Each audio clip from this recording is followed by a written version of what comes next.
They stole my life. I stole their future. They told me I was the son they never had. They told me that together we would change the skyline of this city. I gave them 10 years of my life, 10 years of sleepless nights, blood, sweat, and every single brilliant idea I ever had. But while I was building their empire, they were building a coffin for my career. My mentor, Julian, and the woman I thought I was going to marry, Elena. They didn't just betray me. They erased me. And the most terrifying part? I thanked them for it. Stick around, because when the world finally saw the masterpiece they stole from me, they realized that some foundations are designed to collapse.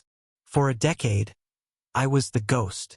I did all the calculations, the sketches, the structural engineering. Julian was the face, the charismatic CEO who took the awards and the applause. I didn't mind. I trusted him. He was the one who plucked me from obscurity. Then there was Elena. She was the head of PR. She was the one who told me I was a genius, the one who kissed me and whispered that we were a team. I loved her with everything I had. 2 years ago, I finished it. The Zenith. A skyscraper design that defied gravity, a futuristic marvel that would have put us in every architecture textbook in history. It was my magnum opus. The day I handed over the final blueprints, I didn't get a promotion.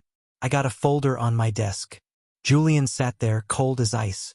He told me that I had committed gross professional negligence on a previous project. A lie, a fake document they'd spent months forging. He didn't just fire me, he blacklisted me. He told me that if I ever spoke a word of the Zenith's origin, he'd use his influence to make sure I never worked as a draftsman in this country again. And the knife in the heart? As I walked out of that office, shattered and jobless, I saw Elena. She wasn't crying. She was sitting in Julian's lap, laughing. They weren't just business partners. They had been together for years. I wasn't the partner. I was the unpaid employee they used to build their dream. For 3 years, I disappeared. I moved to a small town, worked a dead-end job, and let them believe I was broken. I watched from a distance as the Zenith rose. I watched Julian become the most famous architect in the world. I watched Elena become a socialite, flaunting the wealth that was built on my stolen brilliance. They thought they had won. They thought I was a ghost. But here is the thing about architects. We don't just build walls. We build systems. While I was designing the Zenith, I knew Julian was a thief. I knew Elena was a liar.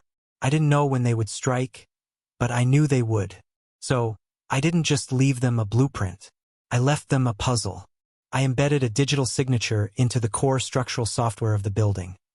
A piece of code that was dormant, invisible to every audit, every inspector, and every software check. It was a sleeping giant. Last month was the grand opening, the biggest event of the decade. The world's elite, the press, and the mayor were all there. Julian stood on the podium, basking in the glory of the Zenith. He looked like a god. And then, at exactly 8 p.m., the signature woke up. Suddenly, every single LED screen in the building, from the lobby to the penthouse, turned blood red. And then, a video started playing. It wasn't a glitch. It was a recording from 3 years ago. It was a hidden camera from Julian's own office. The world watched in high definition as Julian and Elena laughed about tricking the idiot, detailing exactly how they forged the documents to fire me and how they stole the Zenith blueprints. The audio was crystal clear. Julian's own voice, bragging about how he'd played the long game to steal a genius's life work. The silence in that room was deafening. But I wasn't done. See, the signature didn't just play a video. It triggered a legal clause I had secretly filed in a blind trust years prior. Because the building was constructed using stolen intellectual property, proven by the video they just broadcast to the world, the ownership of the building automatically shifted. The Zenith didn't belong to Julian's firm anymore. It belonged to the trust. And the trust? The sole beneficiary was me. Julian didn't just lose his company. He lost his license, his reputation, and eventually his freedom for fraud and embezzlement. Elena? She found out that when the money disappears, the love does too. Julian blamed her for the leak. She blamed him for the failure. They tore each other apart in the divorce courts for a year, fighting over pennies. I didn't go back to the city to gloat. I didn't even attend the handover. I just sold the building to a nonprofit that provides housing for the homeless. I didn't want the money. I wanted them to know that the only thing more permanent than a skyscraper is the truth. Moral of the story? Never mistake someone's silence for weakness. Because while you're celebrating your victory, the person you betrayed might be the one who designed the floor you're standing on. What do you think? Was the digital signature a fair move, or did I go too far? Let me know in the comments. If you want more stories of calculated revenge, hit that like button and subscribe.